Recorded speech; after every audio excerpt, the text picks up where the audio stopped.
క్రియల ద్వారా మీరు ఆత్మను పొందారా లేక విశ్వాసము ద్వారా మీరు వినుట వలన మీరు ఆత్మను పొందారా? వీరింత వివేకుల. చాలు. ఏం జరిగింది ఇక్కడ అంటే మనకి మొదటి అధ్యాయంలోనికి రండి. గలతీయులకు రాసిన మొదటి పత్రిక మొదటి అధ్యాయంలోనికి రండి. మొదటి అధ్యాయంలోనికి వస్తే ప్రియమైన దేవుని బిడ్డలారా, ఇక్కడ మనకు ఒక విషయం కనిపిస్తా ఉంది. మొదటి అధ్యాయం 6వ వచనం కాడి నుంచి చదవండి. క్రీస్తు కృపను బట్టి మిమ్మల్ని పిలిచిన వారిని విడిచిపెట్టి భిన్నమైన సువార్త తట్టుకు మీరెంత త్వరగా తిరిగిపోవడం చూడగా. దేని తట్టు తిరిగిపోయినట్టు వీళ్ళు? భిన్నమైన సువార్త. చాలా మంది దేవుని సువార్తను ప్రకటించకుండా, దేవుని సత్యవాక్యాన్ని ప్రకటించకుండా, దేవుని వాక్యానికి వ్యతిరేకమైన సువార్త ప్రకటిస్తున్నారు. విశ్వాసులు గుర్తించగలగాలి, విశ్వాసులకు ఆ వివేకం ఉండాలి. ఏది చెప్తే గూడు బసవని అంటే ఉలవలు తింటాను అన్నట్టుగా ఉండకూడదు. చాలా మంది విశ్వాసుల్లో ఇలాంటి వివేకం లేదు, అవివేకులైపోతున్నారు. ఏది చెప్తే అది నమ్మేస్తున్నారు, వాక్య సత్యాన్ని తెలుసుకోవట్లేదు. ఇవాళ నాకు తెలిసి వాక్యం కూడా తక్కువే ప్రకటిస్తున్నారు ప్రజల్లో. వాక్యం తక్కువైపోయింది, వాక్య గ్రహింపు లేదు ప్రజల్లో, వాక్యాన్ని గురించి అవగాహన లేదు.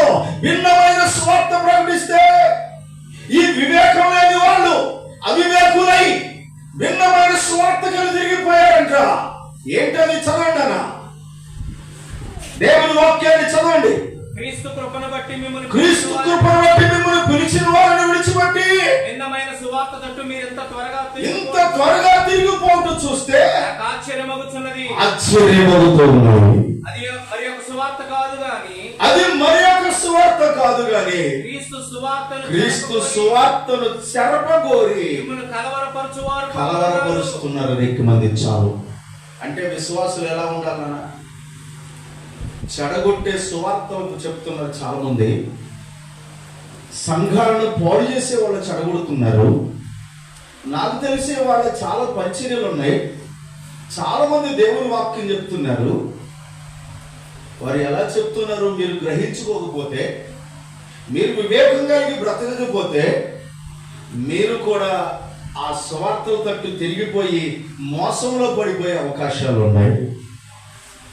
మీ ఆత్మీయ జీవితాలు చెడిపోయే ప్రమాదం ఉంది. ఏంటయ్యా వీళ్ళు పొందినటువంటి మోసం, వీళ్ళు పడిన మోసం అంటే ఆ 3వ అధ్యాయంలో అపొస్తలుడైన పౌలు అంటాడు. దేవుని వాక్యంలో నుండి చూడండి 2వ వచనం, ఇది మాత్రమే మీ వల్ల తెలుసుకొని కోరుచున్నాను, ధర్మశాస్త్ర సంబంధమైన క్రియల వలన ఆత్మను పొందితిరా, విశ్వాసము ద్వారా పొందితిరా, మీరింత వివేకులైతిరా. మొదటి ఆత్మానుసారంగా ఆరంభించి ఇప్పుడు శరీరానుసారముగా ముగింతారా మీ ఆత్మీయ జీవితాన్ని? మీరు అపోస్తలుల కార్యాలు 15వ అధ్యాయంలోకి వెళ్తే వాళ్ళు ప్రకటించిన సువార్త అక్కడ కనిపిస్తుంది. అపోస్తలుల కార్యముల గ్రంథం 15వ అధ్యాయం 1వ వచనం చదవండి. అపోస్తలుల కార్యముల గ్రంథం 15వ అధ్యాయం 1వ వచనం. కొందరు యూదయ నుండి వచ్చి మీరు మోషే నియమించిన ఆచారము చొప్పున సున్నతి పొందితేనే గాని రక్షణ పొందలేరు, మీరు రక్షణ దొరకదని ప్రకటించారంటే ఇది భిన్నమైన సువార్త. ఇది గలతీలో జరిగినటువంటి సువార్త ప్రకటన. మోషే నియమించిన ఆచారాల ప్రకారం మీరు సున్నతి పొందాలి. సున్నతి పొందితేనే గాని మీకు రక్షణ, లేకపోతే రక్షణ లేదు. మీరేదో విశ్వాసం ఉంచారంటున్నారు, విశ్వాసం పనికిరాదు. మీరేదో పౌలు చెప్పిన మాటలు నమ్మి మేము ఆ విశ్వాసం గలవారంగా ఉన్నామయ్యా, మేము దేవుని ఆత్మను పొందామంటే కుదరదు. ఏం పొందాలన్నారు చెప్పండి అన్న? సున్నతి. చెప్పాలమ్మా, ఏం పొందాలని బోధించారమ్మా? సున్నతి పొందితేనే గాని. మీరు గుర్తుపెట్టుకోండి, సున్నతి కూడా బైబిల్లోనే రాశారు. సున్నతి గురించి కూడా బైబిల్లోనే రాశారు. గోప్యాంగ చర్మం కత్తిరించుట అన్నారు. సున్నతి అంటే ముస్లిమ్స్ ఎక్కువగా సుంతి సుంతి అని ఉపయోగిస్తారు ఆ మాటని. చాలా జాగ్రత్తగా వినండి అన్న. నా ప్రియమైన దేవుని బిడ్డలారా, అది మోషే నియమించినటువంటి ఆచారం. ఈ సువార్త ఈ విధంగా ప్రకటించబడింది గలతీలో. అందుకే అపోస్తలుడైన పౌలు ఏమంటున్నాడంటే, మీరు ధర్మశాస్త్ర క్రియల వలన మీరు ఆత్మను పొందారా, విశ్వాసం ద్వారా ఆత్మను పొందారా అని అడుగుతున్నాడు. దేని ద్వారా మీరు ఆత్మను పొందారు? ధర్మశాస్త్రంలో మోషే నియమించిన ఆచారాలను బట్టి మీరు ఆత్మను పొందారా, లేకపోతే విశ్వాసం ప్రకటించడం ద్వారా మీరు ఆత్మను పొందారా? మీరు ఇంత వివేకులైపోయారా? ఇంతలోకే యోదయ నుండి కొందరు వచ్చి, శాస్త్రులు పరిసయ్యుల్లో కొంతమంది వచ్చి, మీరు సున్నతి పొందితేనే కానీ లేకపోతే మీకు రక్షణ లేదంటే మీరు ఇప్పుడు అందరూ సున్నతి పొందడానికి తిరిగిపోయారు. ఇంతకాలం పడిన ప్రయాస, ఇంతకాలం పడిన పాటు, మీరు చెప్పిన విశ్వాస సంబంధమైన వర్తమానాలన్నీ మీరు ఎగరగొట్టేసి ఈ సున్నతి సంస్కారంలోనికి మీరు దిగిపోయారే. ఇది శరీర సంబంధమైన క్రియది. సున్నతి అంటే ఏంటంటే, అపోస్తలుడైన పౌలు ఎంత తేటగా వివరించాడో ఆ మాటను కూడా చదువుతారు అన్నమాట. పరిశుద్ధ బైబిల్ గ్రంథంలో నుండి రోమీలకు రాసిన పత్రిక అనుకుంటా, చూడండి. ఒక చిన్న మాట మనకు అర్థమవడానికి ఆ మాట మనం చదవాలి. 2వ అధ్యాయం దేవుని వాక్యంలో నుండి చూడండి, 26వ వచనం దగ్గర నుండి. కాబట్టి సున్నతి లేనివాడు ధర్మశాస్త్రపు విధులను గైకొని అనరా, అతడు సున్నతి లేనివాడైనా ఉండి ధర్మశాస్త్రాన్ని పాటిస్తే సున్నతి లేకపోయినా కూడా ఏం పొందినట్టేనట? సున్నతి కలిగి ఉన్నట్టే. దేవునికి స్తోత్రం చెప్పండి. తప్పుడు బోధన లోకంలో ఉన్నాయి. విశ్వాసులు జాగ్రత్త కలిగి ఉండాలి. ఆత్మీయ జీవితాలను పాడు చేసుకోవద్దు. ధర్మశాస్త్రాన్ని పాటించేవాడు, మళ్ళీ చదవండి 26వ వచనం. కాబట్టి సున్నతి లేనివాడు ధర్మశాస్త్రపు నీతి విధులను గైకొనుట వలన అతడు సున్నతి లేనివాడై ఉండి సున్నతి గలవాడుగా ఎంచబడును కదా. మరియు స్వభావమును బట్టి సున్నతి లేనివాడు నెరవేర్చిన అక్షరమునము సున్నతియు గలవాడై ధర్మశాస్త్రమును అతిక్రమించు నీకు తీర్పు తీర్చుడా. చదవండి. బాహ్యమందు యూదుడైన వాడు యూదుడు కాదు, శరీరమందు బాహ్యమైన సున్నతి కాదు, అయితే అంతరంగమందు యూదుడైన వాడే యూదుడు. మరియు సున్నతి హృదయ సంబంధమైనదే గాని శరీర సంబంధమైంది కాదు. గట్టిగా చప్పట్లు కొట్టండి. హల్లెలూయా.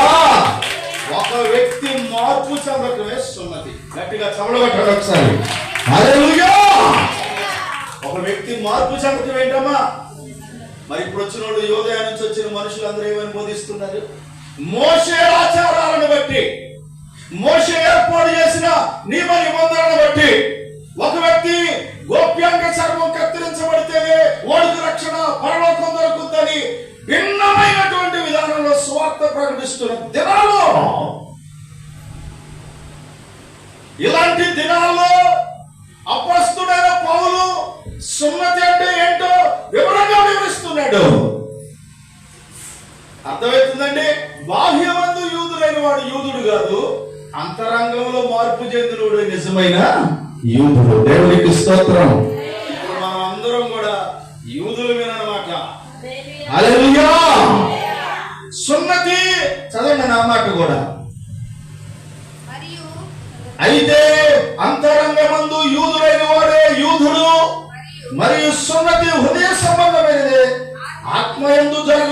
గాని అక్షరము వలన కలుగునది కాదు. చాలు నాన్న. ఇప్పుడు అర్థమైందండి మీ అందరికి? సున్నతి అంటే మార్పు అండి. గుర్తుపెట్టుకోండి, సున్నతి అంటే ఏంటమ్మా? మీరు మళ్ళీ ఎక్కడ మోసపోవద్దని మనం చేస్తున్నాము. సున్నతి అంటే అంతరంగంలో మార్పు, అది సున్నతి. హల్లెలూయా. ఒక వ్యక్తి మార్పు లేకుండా గోప్యంగా చర్మం కత్తిరిస్తాడు, పరలోకానికి వస్తాడా? రాడు.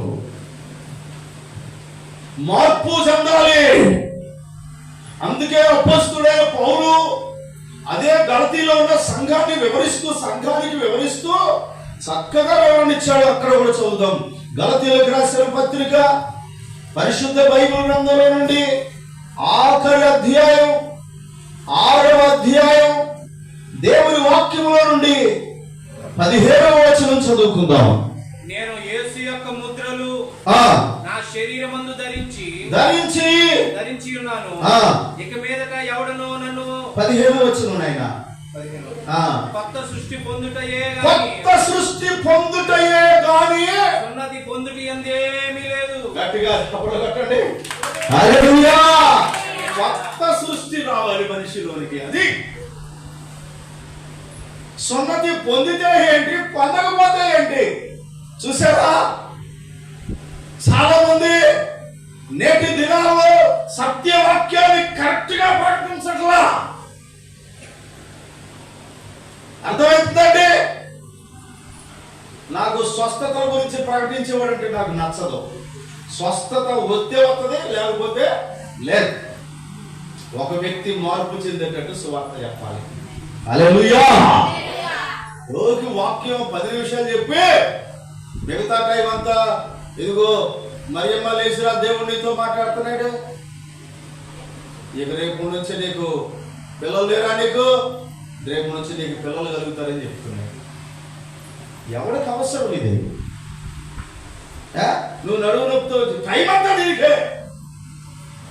నడువు నొప్పులతో వచ్చిన వాళ్ళు పిలుస్తున్నారు, కాళ్ళు నొప్పులతో వచ్చిన వాళ్ళు పిలుస్తున్నారు, ఏమంటే పిల్లలు లేని వాళ్ళు పిలుస్తున్నారు. నాకు తెలియక అడుగుతున్నా, ఒక వ్యక్తి నూతన సృష్టి పొందటమే గొప్ప విషయం తప్ప ఇంకంతటి మించిన సంగతి మరొకటి లేదండి. ఎవరైనా సరే భిన్నమైనటువంటి సువార్త తీసుకొచ్చినప్పుడు, భిన్నమైన రీతిలో వాక్యాలు ప్రకటిస్తున్నప్పుడు, వాక్యాన్ని ఉన్నదన్నట్టుగా ప్రకటించకుండా అనేక రీతులుగా ప్రకటిస్తున్నప్పుడు విశ్వాసులు భ్రమలో పడిపోవద్దు, విశ్వాసులు మోసపోవద్దు. అందుకే ఈ పత్రిక రాస్తున్నాడు అపొస్తలుడైన పౌలు. మీ గురించి నాకు మరలా ప్రసవ వేదన కలుగుతా ఉంది. మీరు ఆత్మీయ జీవితంలో ఇంత త్వరగా భిన్నమైన వాటి వైపు తిరిగిపోవటం చూస్తే నాకు ఆశ్చర్యం వేస్తా ఉంది. అందుకే ఇప్పుడు పౌలు ఏమంటే, ఇప్పుడు అర్థమైంది కదా సందర్భం, క్రీస్తు స్వరూపం మరలా మీలో ఏర్పడాలి. దేవునికి స్తోత్రం చెప్పండి. దేవునికి స్తోత్రం చెప్పండి. ఏ రూపం రావాలి మనలోనికి? అంతే. నువ్వు రక్షణ పొందినా, నువ్వు మారు మనస్సు పొందినా, ప్రియమైన వారులారా, అంతరంగంలో నూతన సృష్టి కలగాలి. ఏం కలగాలి చెప్పండి అన్న? అంతరంగంలో నూతన సృష్టి. ఇప్పుడు చెప్పండి, ఇప్పుడు క్రీస్తు స్వరూపం అంటే ఏంటన్నమాట? క్రీస్తు స్వరూపం అంటే ఏంటమ్మా? స్వరూపం అంటే క్రీస్తుకు ఏ రూపం ఉందో ఆ రూపం మనలో రావాలట. క్రీస్తు ఏ స్వరూపంలో ఉన్నాడో మనం ఆ స్వరూపంలోకి మార్చబడాలంట. కాబట్టి ఈ రోజున ప్రియమైన వారులారా, క్రీస్తు స్వరూపం ఏంటి అంటే మనం బైబిల్లో చదవచ్చు. పేతురు రాసిన మొదటి పత్రిక 1వ అధ్యాయం 14వ వచనం చదవండి. 14వ వచనం. పేతురు రాసిన మొదటి పత్రిక 1వ అధ్యాయం 14వ వచనం. నేను పరిశుద్ధుడనై ఉన్నాను గనుక మీరును పరిశుద్ధులై ఉండుడని. ఏమై ఉండాలంటే చెప్పండి, ఇదే క్రీస్తు స్వరూపం. ఆయన ఏమై ఉన్నాడు? ఆయన ఏ రూపంలో ఉన్నాడమ్మా? పరిశుద్ధుడుగా. మనం కూడా ఏ రూపంలోకి రావాలమ్మా? పరిశుద్ధుడుగా. చెప్పండి, నువ్వు పరిశుద్ధుడిగా మారేవా? పరిశుద్ధత ఉందా నీ జీవితంలో?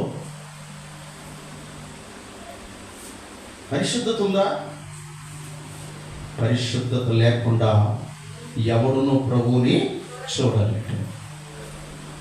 గుర్తుపెట్టుకోండి, నేను మారు మనసు పొందానయ్యా, అసలు గొప్ప పెద్దయ్యగా దగ్గరికి వెళ్ళి బాప్తీసం పొందానయ్యా, నేను వెళ్ళేది మామూలు అయ్యగారి దగ్గర కాదయ్యా, నువ్వే పాస్టర్ గారి దగ్గరకనే వెళ్ళు, నువ్వే పాస్టర్ గారి దగ్గరకైనా వెళ్ళు. పరిశుద్ధత లేకుండా నువ్వు ప్రభువుని చూడలేవు.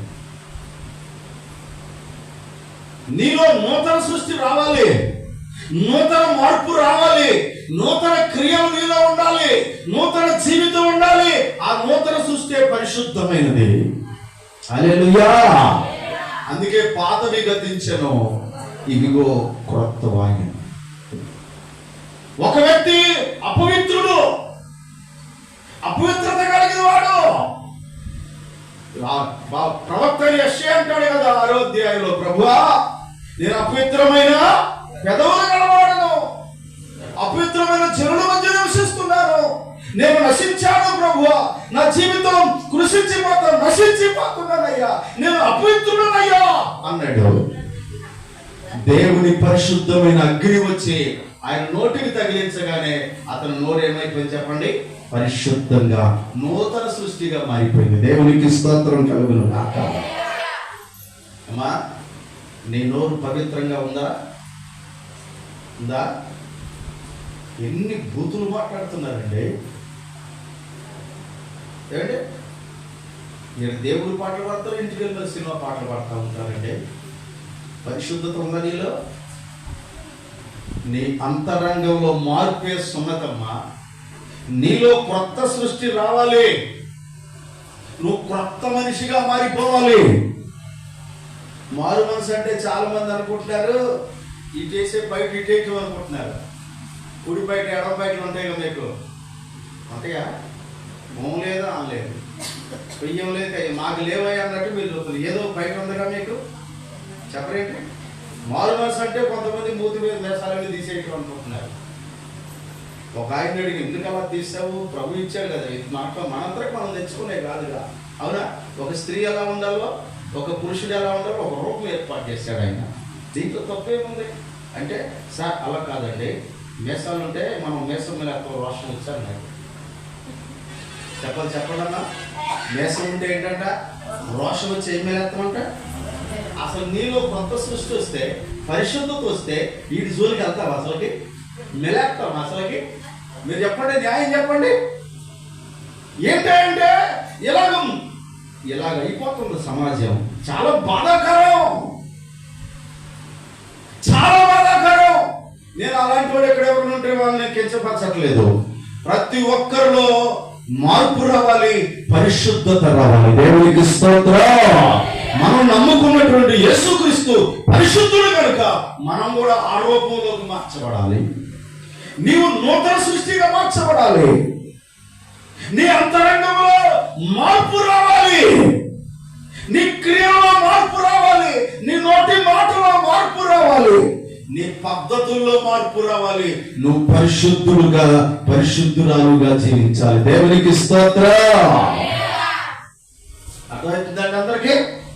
మేసాలు ఉన్నంత మాత్రం నువ్వు మార్పు చేస్తే దీని జోలికి ఎందుకు పోతావు? కావాల్సిన అవసరం ఏముంది? కొంతమంది అయితే యేసు ప్రభు గడ్డం పెంచుకుంటూ మేసాలు పెంచుకున్నా, వీళ్ళు కూడా ఏం పెంచుతున్నారు? ఎంత బాగున్నారు, రాతగా పెంచేస్తున్నారు. అది చూసేవాళ్ళకి అన్నం కూడా తెలుగు కదా, అట్లా పెంచుకుంటున్నారు. మరి మీకు దెంగుద్ది అయితే నాకు తెలియదు, కానీ ఇట్లా అనేవాళ్ళని చూసి నాకు చచ్చే చండాలంగా అనిపించింది. ఏంటది? యేసు ప్రభు ఏ రూపంలో ఉన్నాయో గడ్డం పెంచుకోలేడు బైబిల్లో. ఆయన తల జొలపాలు ఇంత బాగా పెంచలేడు. అదే రూపం. మనం మార్చబడేది ఆ రూపంలోగా. ఆయన జొలపాలు పెంచడానికి మనం జొలపాలు పెంచాలనా? ఏం నేర్చుకుంటున్నారు ఈ ప్రజలు? ఏం బైబిల్ తెలుస్తుంది ఈ ప్రజలకి? దేవుని వాక్యం ఎంతవరకు అవగాహన అవుతుంది ఈ ప్రజలకి? అండి, నువ్వు సమాజంలో నిలబడ్డప్పుడు ఎంత పరిశుద్ధులుగా ఉండాలి. ఇది కావాల్సిందే, పరిశుద్ధత. దేవుడు పరిశుద్ధుడు. ఆయన రూపంలోనికి నువ్వు మార్చబడాలి, పరిశుద్ధతలోనికి రావాలి. యేసు ప్రభు జోలపాలు పెంచి కనబడుతున్నారు గుడ్డు. అసలు యేసు ప్రభు రూపాన్ని ఎవరు చూసిన వాళ్ళు ఉన్నారు ఇక్కడ?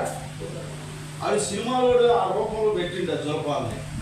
వీళ్ళు ఆ రూపాన్ని చూసి వీళ్ళు ఏం చెప్తున్నారు? నిజంగా యేసు ప్రభు రూపాన్ని జోలపాలు ఎడదాకా పెంచి ఏంటి ఆ రోత ఎవరు? ఏంటంటే అది రోత జీవితం. నేను అట్లా రోత వేస్తున్నా. నేను ఒక మంచి మనిషిలాగా మారిపోవాలి. క్రైస్తవాడు నీ మాటల్లో మార్పు రావాలా, నీ అంతరంగంలో మార్పు రావాలా. మన దేవుడు పరిశుద్ధుడండి. మనం చూడాల్సింది పరిశుద్ధ రూపమేనండి.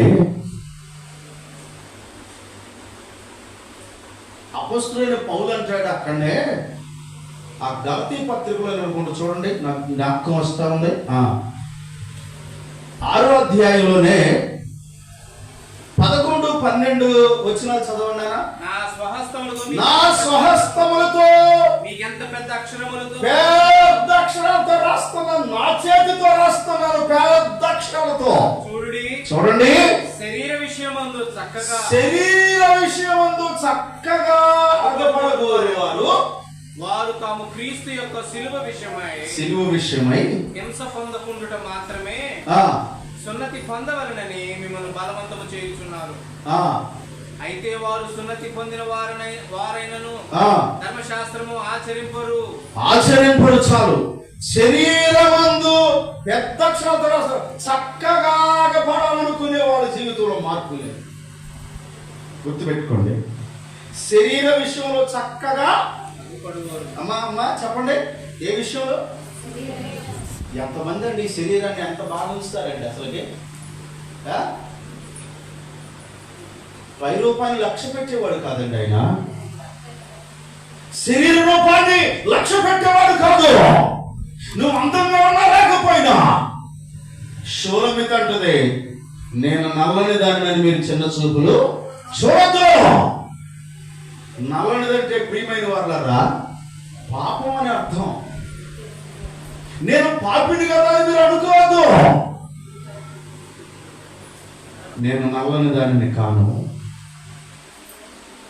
చాలా మంది శరీర సౌందర్యాన్ని ప్రేమిస్తున్నారు. ఎంత చక్కగా పడతారో. నేనమ్మా మిమ్మల్ని ఎవరిని కించపరచట్లేదు, కానీ శరీరం కాదమ్మా చక్కగా ఉండాల్సింది నీ అంతరంగం. హల్లెలూయా. ఏముండాలా? అంతరంగం ఉండాలా నీకు మార్పు. చక్కగా ఉండాల్సింది నీ నోటి మాట, నీ అంతరంగం, నీ చూపు. నీ కన్నులు అటు ఇటు చూడక నీ ముందర సూటిగా చూడాలని బైబిల్ చెప్తుంది. నీ కళ్ళల్లో తేడా ఉండకూడదు. నీ కళ్ళు పరిశుద్ధమై ఉండాలా. ఎదుటి స్త్రీని చూసినప్పుడు, ఎదుటి యొక్క పురుషుడు చూసినప్పుడు నీలో డిఫరెంట్ రాకూడదు, మార్పు రాకూడదు. అందుకే యోబు అంటాడు, నా కన్నులతో నేను ఏం చేసుకున్నాను? 31వ అధ్యాయం యోబు గ్రంథంలో నిబంధన. గట్టిగా చప్పలగొట్ట. దేవునికి స్తోత్రం. ఉందా నీకు నిబంధన? నీ నేత్రాలంటే పరిశుద్ధంగా ఉంచుకుంటావా? ఆచారాలకైతే ప్రాముఖ్యత ఇస్తావు. శరీరం అందు చక్కగా కనబట్టడానికైతే శరీరాన్ని శుభ్రంగా ఎంతో పరిశుద్ధంగా. ఏమనుకోకుండా చిన్న విషయం, నా సంఘంలో ఒక స్త్రీ వచ్చేది, రాత్రి ఇప్పటికీ వస్తుంది. అప్పుడు ఎర్ర బొలుపులుగా ఆమె కూడా నాకులాగా ఉంటుంది. ఈక్వల్, నేను ఎలా నల్లగా ఉన్నానో ఆమె కూడా నాకులాగే ఉంటుంది. కొంచెం నాకంటూ కొద్దిగా మెరుగమ్మ రంగు. ఏమనుకోకుండా ముందే చెప్తున్నా, స్త్రీలు అయిన వారు ఏమనుకోకండి. ఆ ఎర్ర బలుపులకి ఆమె ఇంకా రెడ్గా కనిపిస్తూ ఉంది. నేను ఆమె ఇంకా చూస్తున్నా, ఏంటి మా ఇంకా చూసుకుంటున్నాను. నాకంటే వచ్చే కదా మెరిట్ కూడా డబల్ మెరిట్గా ఉంది. ఏంటి అనుకుంటున్నాను నేను. మరి ఆడపిల్లగా మనం ఏంటంటే నువ్వు అట్టన్నది ఏంటి అంటే మరి ఆమె అనుకుంటుంది ఏమన్నా భయం వేసి నేనేం అడగలేదు. చూస్తున్నాను ఆమె ఇంకా ఏంటి ఇంత రెడ్గా కనిపిస్తుంది, ఏం వాడింది, ఏం క్రీములు వాడింది అనుకుంటున్నాను నేను. అయితే నేనేం అడగలేదమ్మా, ఏమనుకోబాక, నేనేం అడగలేదు. ఒక కరెక్ట్గా వారం తర్వాత వాళ్ళ ఆయన కలిసినాడు.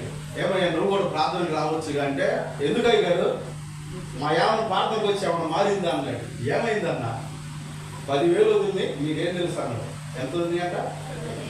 ఎందుకు వదిలింది 10,000 అన్నా? మొహానికి ఏదో రాసిందట, ఈ ముఖం అంతా చెడిపోయి రసిగా అవుతుంది.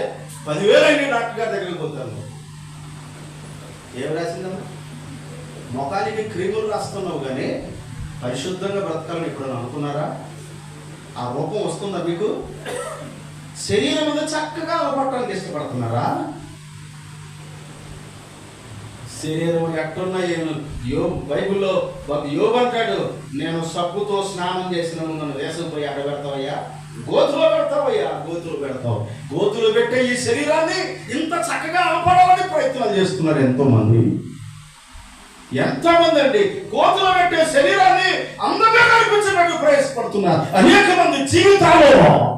వీళ్ళ గురించే పశువుగా పడాల్సి వస్తుంది, ఇలాంటి వాళ్ళ గురించే కన్నీరు కార్చాల్సి వస్తుంది. దేవుడు శరీర విషయంలో ఎదుగు అందంగా కనపడాలి, చక్కగా కనపడాలని ప్రయాసపడుతున్న వాళ్ళారా, అంతరంగం కాదు. దేవుడు పై రూపాన్ని చూడడు. నువ్వు ఏ రంగులో ఉన్నా దేవునికి ఇష్టమే. దేవునికి స్తోత్రం. ఆయన నిన్ను అక్కడి నుంచి ఇక్కడ పంపించాడు. నల్లగా ఉన్నావా, తెల్లగా అవ్వాలని ప్రయాసపడకో. ఎట్లుండమ్మా, బతికినంతకాలం నల్లగానే ఉండు, తెల్లగా అవ్వాలని ప్రయాసపడకో. ఎందుకు ఎందుకు ఏమైనా అవసరమా? జాగ్రత్త. నీ ముఖాన్ని అందంగా కనపడాలని, నీ దేహం అందంగా కనపడాలని, అదుపరుచుకోవాలని మీరు ప్రయత్నం చేస్తున్నారా? పౌలు అంటున్నాడు, అంతరంగంలో మార్పు రావాలా, పైన కాదు. పైన ఏ రంగులో ఇబ్బంది లేదు. ఏమన్నారా? అయ్యగారు నేను నల్లగా ఉన్నా, నన్ను ఎవరు చేసుకుంటారు? ఎరుపుకు క్రేజ్ ఎక్కువ ఉంది అయ్యగారు. స్తోత్రం చెప్పండి. సమాజంలో దేనికి ఎక్కువ ఉందమ్మా క్రేజ్? చెప్పలేంటే మీరు ఎరటోళ్ళు ఏమనుకోకుండా మీకు నేను ఏమంటలేదు. సమాజంలో జరిగే సంగతి నేను మిమ్మల్ని కించపరచట్లేదు. దేవుడు మిమ్మల్ని ఎర్రగా చేసినాడు, సంతోషం. దేవుడు మమ్మల్ని ఈ రూపంలో చేసినాడు, మాకు సంతోషం. కానీ క్రేజ్ ఎక్కువ ఉంది. దేనికి ఉంది? మార్కెట్లో నాలాంటి వాడికి ఎవరు? నేను పెళ్లి సూపులకు వెళ్తే చెప్పండి, పెళ్లి సూపులు తీసుకెళ్ళారు. మా అన్నయ్య గారు నన్ను ఒక ఇంటికి తీసుకెళ్తే పెళ్లి సూపులకి ఆ పిల్ల తండ్రి వచ్చినాడు లోపల నుంచి. నన్ను చూడంలోనే హీడే కావాలి పెళ్ళికొడుకు అనుకున్నాడో ఏమో. వెంటనే అన్నాడు నా ముందే, వీడు కంచుడు ఉన్నట్టు నా పిల్లలు ఎందుకు చెప్తాను? ఎట్టుండట కంచుడని తెలిసిగా? చెప్పండి తెలుగులో. అరిసెలుండే కళాయమ్మ, కంచుడంటే అరిసెలుండే కళాయి లాగున్నాడు వీడు. వీడికి నా ఎందుకు చెప్తాడు? దేవుడికి ఏ రూపం కావాలి? ఇప్పుడు దేవుడు అన్నాడు, జోసఫ్ ఒకవేళ ప్రజలందరూ నేను ఉన్నట్టు అన్నా, కంచుడున్నట్టే ఉన్నాడని అన్నా, నల్లగా ఉండని గాలం చేసినా నీ హృదయం నాకు నచ్చింది. దేవునికి స్తోత్రం చెప్పు. హల్లెలూయా. అది ప్రభువు చూసేది. అంతరంగంలో మార్పు రావాలి. పరిశుద్ధతనానికి నీ రూపం మారాలి. నీ నేత్రాలు, నీ ప్రియమైన వాళ్ళగా నీ విధానం, నీ పద్ధతులు అన్ని మారిపోవాలి. అదే అపొస్తలుడైన పౌలు అంటాడు, క్రీస్తు స్వరూపంలోనికి మీరు మారాలి. దేవునికి స్తోత్రం కలుగును గాక. నేను ఆ మాటని అన్న ఇక్కడ నుంచి వెళ్ళిపోతా. ఏమైంది అబ్బాయి, ఇది సౌండ్ పార్టీ అయ్యా.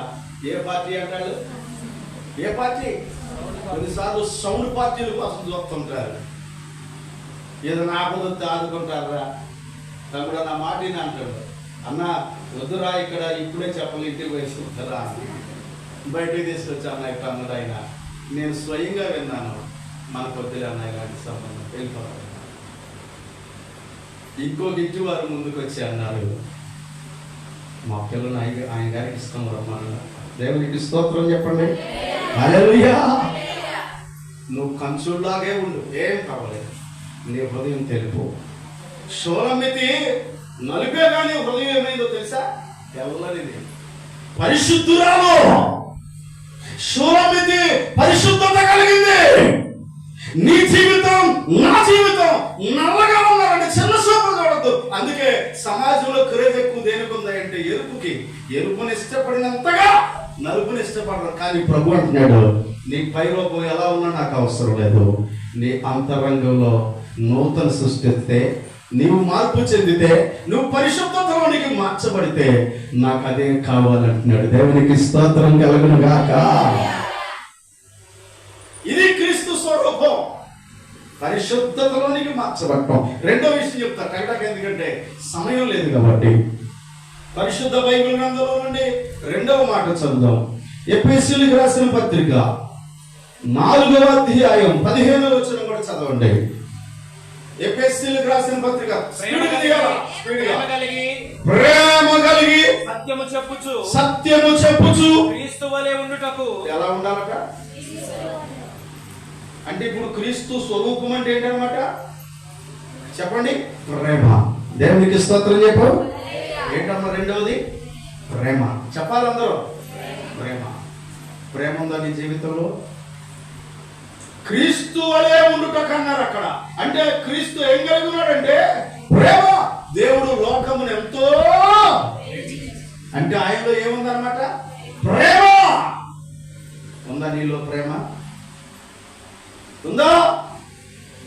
అపొస్తలుడైన పౌలు అంటాడు కొరింథీయులకు రాస్తూ, కొండలను పెకలించగలిగిన పరిపూర్ణ విశ్వాసం నాలో ఉన్నా, మనుషుల భాషలతో దేవదూతల భాషలతో నేను మాట్లాడినా ప్రేమ లేని వాడనైతే ఏం కావాలి మరి? ఉందా ప్రేమ? ఉందా? మనుషుల భాషలతో ఎన్నో భాషలను మాట్లాడవచ్చు, దేవదూతల భాషలతో మాట్లాడవచ్చు. దేవుడు వారికి ఆ కృపావరాన్ని ఇచ్చాడు, సంతోషం. కానీ కొండలను పెకలించగలిగిన పరిపూర్ణ విశ్వాసం నీలో ఉన్నా ఏం కావాలంట? ప్రేమ. ప్రేమ, యేసుని ప్రేమ, అది ఎవరు కొలువలేనిది, నిజము దీనిని నమ్ము, ఇది భూమి అందించలేనిది. ప్రేమ, యేసుని ప్రేమ, అది ఎవరు కొలువలే అన్న పాట చెప్పబడుతూ, నిజము దీనిని నమ్ము,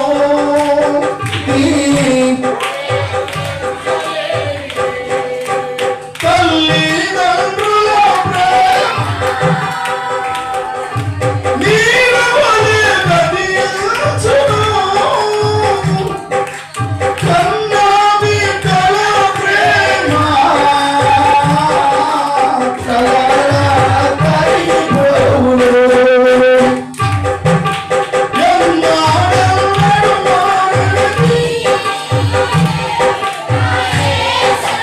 దివ్య ప్రేమ, ఎన్నాడెన్నడు వీడనిదే నా యేసుని నిత్య ప్రేమ.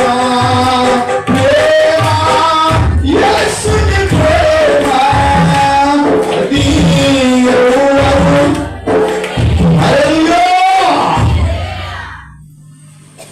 యేసయ్య ప్రేమ ఎలా ఉందో మనలో కూడా ఆ ప్రేమ ఉండాలి. ప్రేమ అంటే కొంతమంది అనుకుంటున్నారు ప్రేమ ప్రేమ అని ఎప్పుడు పడుతున్నట్టు అంటే ప్రేమ అంటే ఇష్టం అంటే ఇష్టం అని. సంసోను కూడా ఆ ఫిలిష్తీయుల కుమార్తె అట్నే పడ్డాడు. దెలీలా తర్వాత అయ్యా ఫిలిష్తీయుల కుమార్తెను ముందు ఇష్టపడి ఏమన్నాడు? తల్లిదండ్రుల దగ్గరకు వచ్చి చెప్పినాడు, మమ్మీ డాడీ నాకు ఫిలిష్తీయుల కుమార్తె అంటే ఇష్టమైంది, ఆమె తెప్పించరా అన్నాడు. వాళ్ళ అయ్యో అయ్యో అదేంటారా, నువ్వు ప్రతిష్ఠితుడు కదా దేవునికి, పెళ్లి గాని ద్రాక్షరసం గాని మద్యం గాని ఇంకేమన్నా ముట్టుకోవద్దయ్యా, నువ్వు దేవునికి ప్రతిష్ఠితుడుగా పుట్టావయ్యా, ఆ కత్తి కూడా వేయకూడదయ్యా, మంగళ కత్తి కూడా వేయకూడదయ్యా నీ తల మీద, నువ్వు దేవునికి ప్రతిష్ఠితుడు అయ్యా. నువ్వు కావాలంటే మన ఇశ్రాయేలు జనాంగంలో చాలా మంది పిల్లలు ఉన్నారు, ఎవరు నచ్చితే వాళ్ళు చేసుకోమన్నారు. సంసోను ఏమన్నాడు తెలుసా? నాకు ఇష్టమైంది నాకు తెప్పిండు, నాకు ఇష్టమైన వాటిని నువ్వు చూపిస్తాయి. నాకు ఒక ఆమె నాకు పడి పెట్టి చూడు, చూస్తారులే అమ్మ బాగానే ఉంటుంది, తర్వాత ఉంటుంది నీ సూపు అయ్యలారా, తర్వాత ఉంటుంది నీ సూపు, ఇప్పుడేముంది కంగారే ఉంది, నా కళ్ళు పెట్టి చూడతాడు. ఎందుకాడు అంటే నా కళ్ళు పెట్టి చూడు, చూస్తారు చూస్తారు, కళ్ళు పెట్టి చూస్తారు. తర్వాత ఒక ఫేస్బుక్ లో చూసి ఇష్టపడిందట. తల్లిదండ్రులు అంటాడు ఎలాంటి వాడు, తాగిపోతూ మంచివాడు కాదు, అది చూడాలమ్మా అంటే లేదు డాడీ చాలా మంచివాడు, నాతో రోజు ఫేస్బుక్ లో చాటింగ్ చేస్తూనే ఉంటాడు డాడీ. కుంటూడట, ఏమనుకోకుండా ఇక్కడ ఎవరైనా కుంటూడు ఉంటే.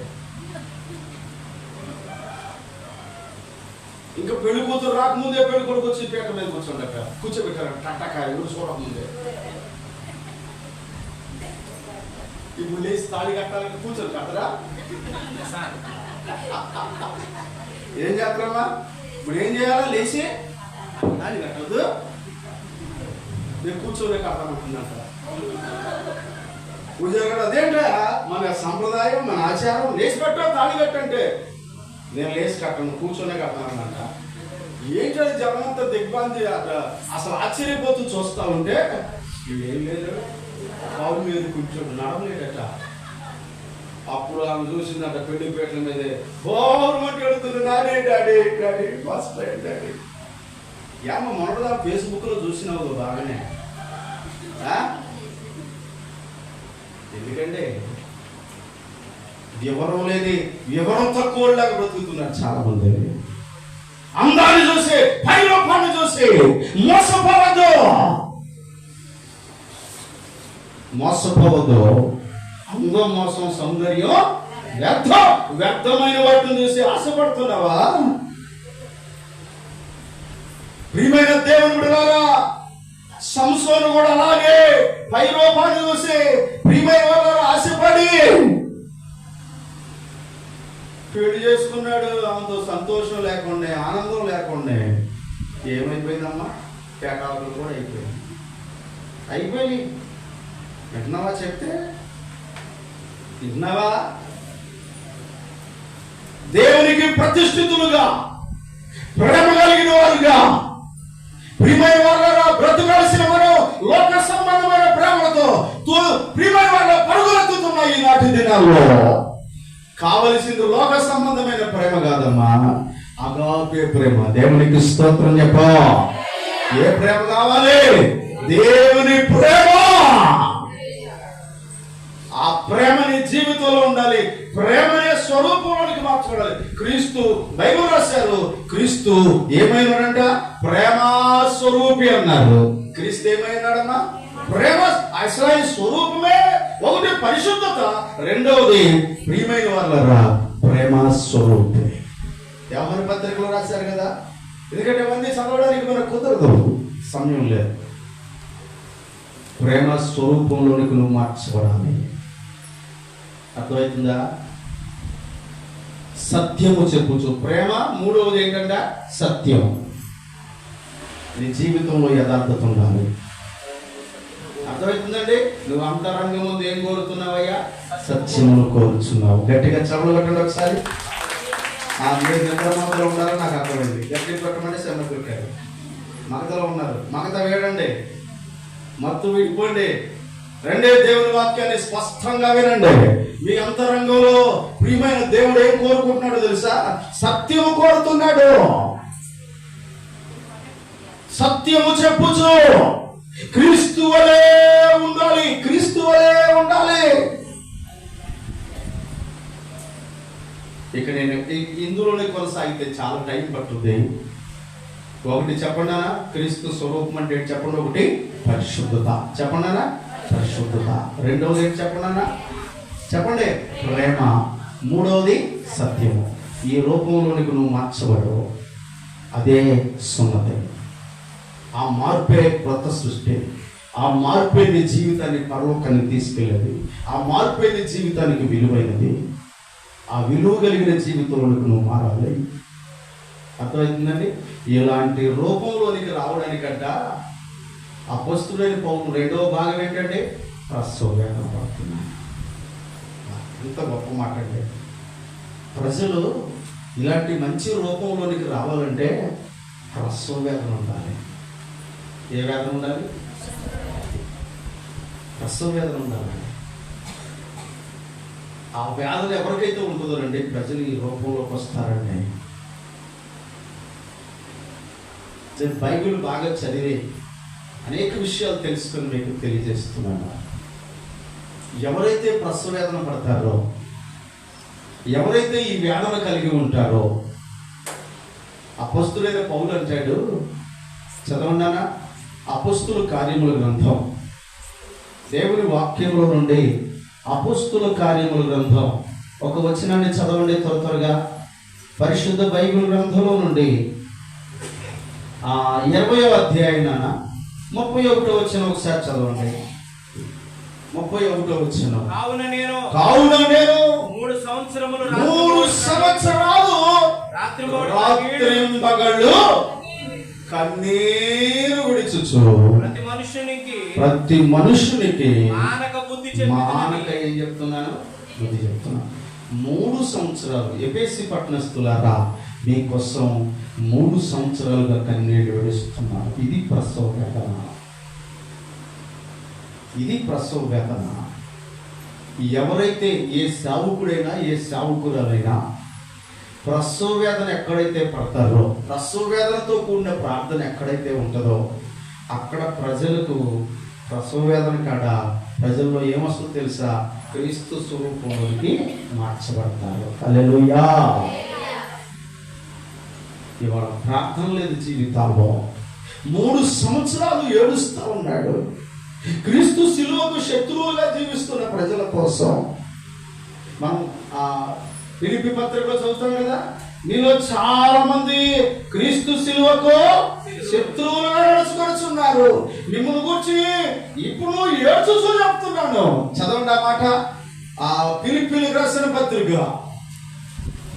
దేవుని వాక్యంలో నుండి అపొస్తలుడైన పౌలు ఫిలిప్పీలకు రాసిన పత్రిక 3వ అధ్యాయం దేవుని వాక్యం 17వ వచనం. సహోదరులారా, మీరు నన్ను పోలి నడుచుకోండి, నేను మీకు మోడల్గా ఉన్నాను. గురిపెట్టి చూడండి, అనేకులు క్రీస్తు శిలువకు శత్రువులుగా నడుచుకుంటున్నారు.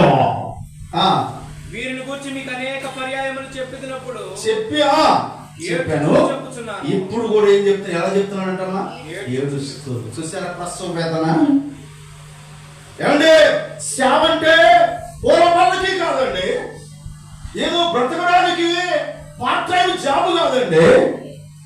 సేవంటే ప్రియమైన వాళ్ళారా, ప్రజలు క్రొత్త సృష్టిగా మారాలని, ప్రజలు పరిశుద్ధతలోనికి మారాలని, ప్రజలు సత్యము చెప్పచ్చు యథార్థవంతులుగా బ్రతకాలని, వాక్య రూపంలోనికి మార్చబడాలని ప్రసవ వేదనతో కూడింది సేవంటే.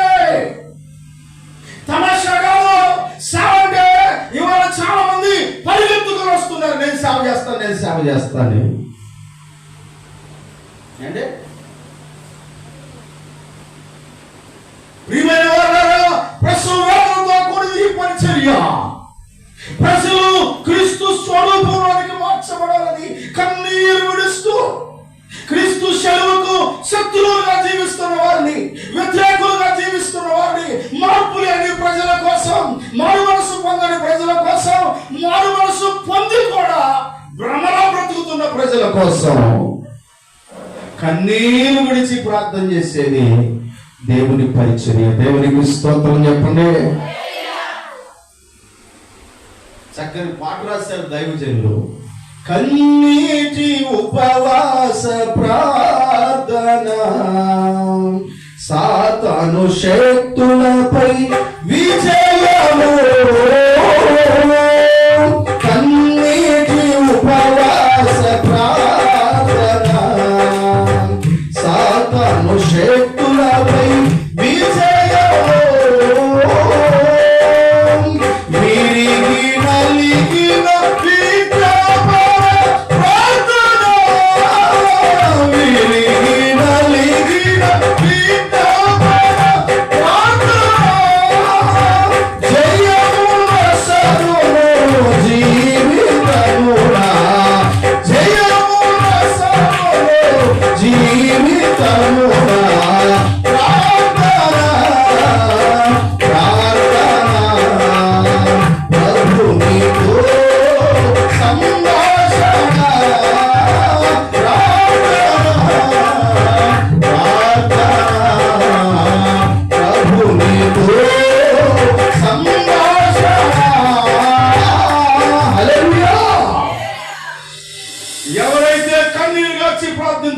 పడగలుగుతారో, ఎవరైతే ప్రసవ వేదన పడగలుగుతారో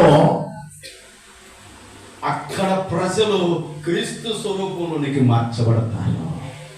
ప్రైజ్ ది లార్డ్. హల్లెలూయా. అర్థమవుతుందండి? ఆఖరిగా 1-2 వచనాలు చదివి ముగించేస్తాను. యెషయా గ్రంథం 17వ అధ్యాయం 11వ వచనం చదవండి. 11వ వచనం నాన్న. 17వ అధ్యాయం యెషయా గ్రంథం 11వ వచనం. త్వరగా స్పీడ్గా చదవండి. నీవు నాటిన దినమున దాని చుట్టూ కంచె వేసావు. వృద్ధులనే నీవు వేసిన విత్తనములను పుష్పింపజేసావయ్యా. గొప్ప గాయములు మిక్కటమైన బాధయు కలుగు దినమున పంట కుప్పలుగా మార్చి ఉన్నావు. పంట కుప్పలుగా కూర్చబడును. ఆ పంట ఎలా కూర్చబడిందంట? ఎప్పుడమ్మా? బాధ, నిక్కుటమైన బాధ, గాయములు కలిగిన దినమున ఏమైందంటే